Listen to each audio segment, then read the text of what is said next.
What is up, my dashing dudes and darling dames? I am the Hans TV, and welcome back to the only subreddit that makes you wonder why hotel workers haven't gone on a massive tirade. It's r/Tales from the Front Desk.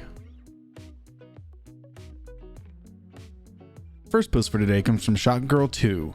That time I nearly kicked out an entire Christian softball league. Backstory. I worked in the hotel industry 20 plus years ago, so this isn't a recent story, but it still fits.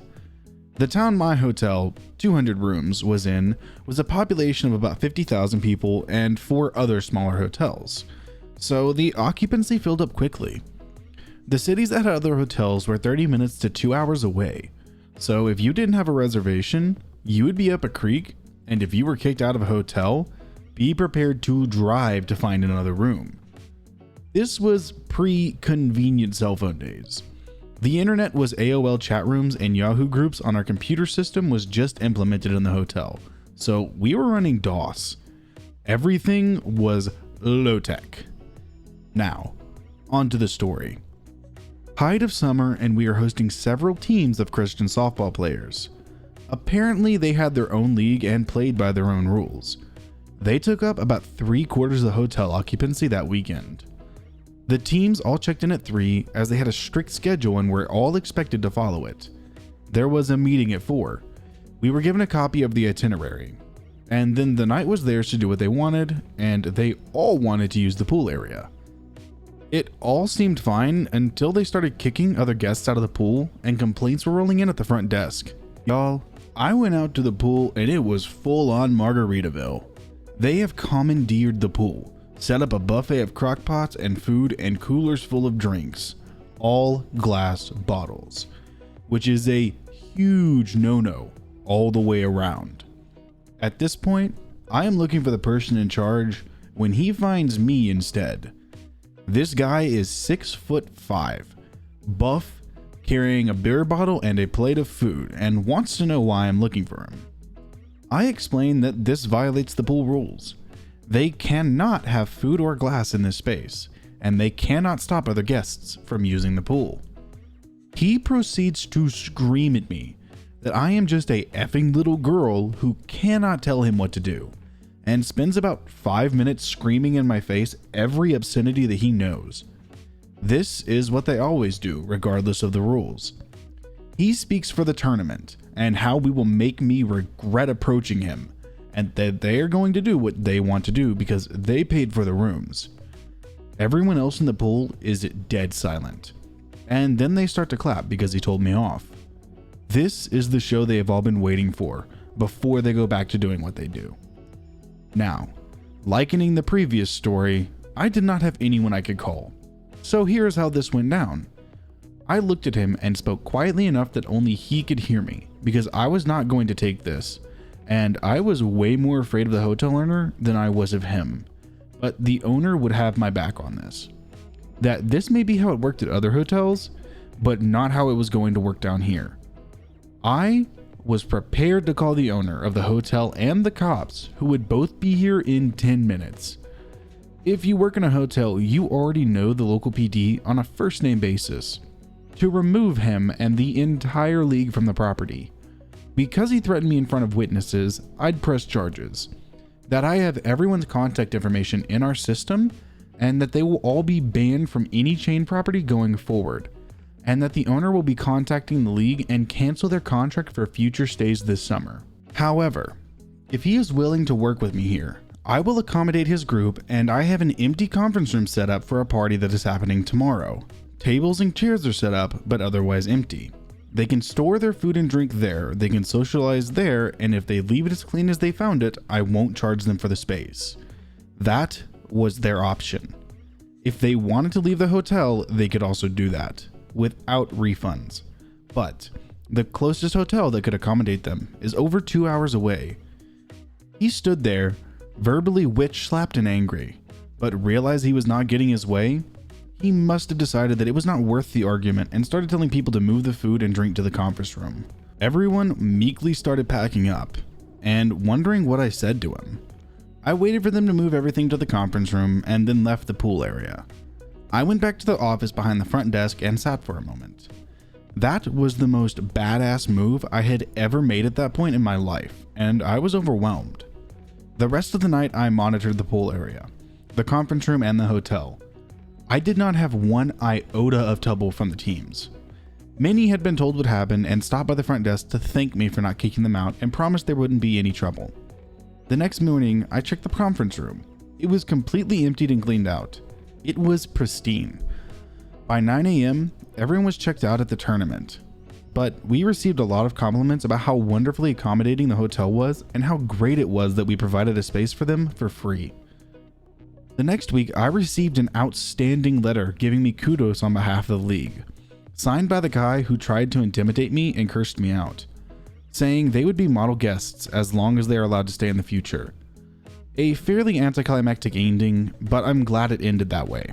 I don't have much to say on this one, but let's just say that if I had been the one working, this is not how this story would have gone down. The next post comes from Ab Ellie.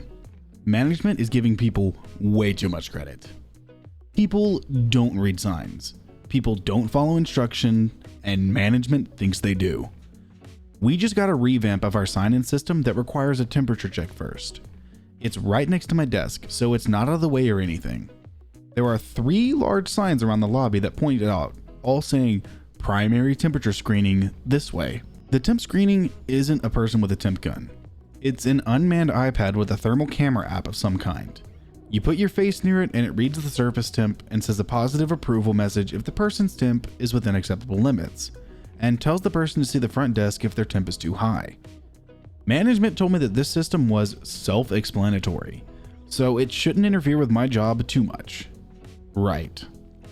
About half the people who come in, employees and guests, will walk into the lobby and ask where it is. They won't even look at the signs. I don't mind helping people. That's my job. But only a blind person could miss all the signs and floor stickers. Not to mention the email explaining our new procedure that all employees and guests receive when they get approval for coming in or when they get a room. Those who do reach the screening area without any help don't read the instructions. Most people touch the tablet. It's fixed on a stand so that it's a contact-free experience. People have tried to adjust it, so they yank it up and down, sometimes pulling it off the stand. Some start tapping the screen like it will bring up a different app or games or something. The instructions that are posted along the queue area and next to the table stand position your face about 18 inches away from the tablet. Do not touch the tablet. If there's an approval message, that means your temp is within acceptable limits. If your temp is too high, please see the front desk for assistance. There was one man who smushed his face against the tablet. He grabbed the sides and pressed the entirety of his face, with no mask, they're not required where I am, onto the screen of the tablet. I barked at him to follow the instructions. He laughed but did it correctly. I got to spend a good couple minutes cleaning his face grease off the screen after sanitizing everything. I've had to sanitize the tablet and the stand it's on almost every time someone checks in. I cannot do my job because I have to babysit this temp screening tablet. Management didn't want to have to pay to have someone be up here with the temp gun, or pay for the temp gun and let me do it.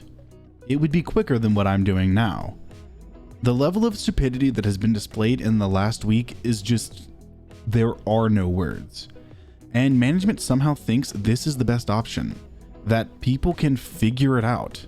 Ugh. I know they went with the cheapest option, I get it. But to honestly believe that the average person is going to be able to do it without guidance?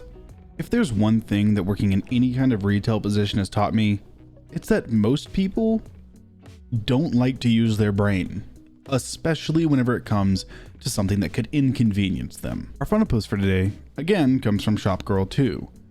Tell me you know people and won't be kicked out, and you can do what you want. I know people too. This is the first Reddit post. I have not worked in the hotel industry in 20 plus years, but after reading these stories, things clearly haven't changed, so I thought I would share. Forgive all the formatting, grammar, etc. I used to work in a 200-room hotel in a town that had a population of roughly 50,000. There were 4 other hotels in town, so when something happened in this town, rooms filled up quickly. The next cities that had hotels large enough to accommodate were 30 minutes to 2 hours away. It was not uncommon to spend every weekend calling all the other hotels to see what was available for accommodations, hours from where we were. This was a time when the internet was primarily AOL chat rooms and Yahoo groups, but no online reservation sites. We were just upgraded from a paper system to a DOS system. Anyway, there was a tournament in town and everything was booked. These tournament attendees were mostly adults with a few kids, and decided they were taking over the hotel for the weekend.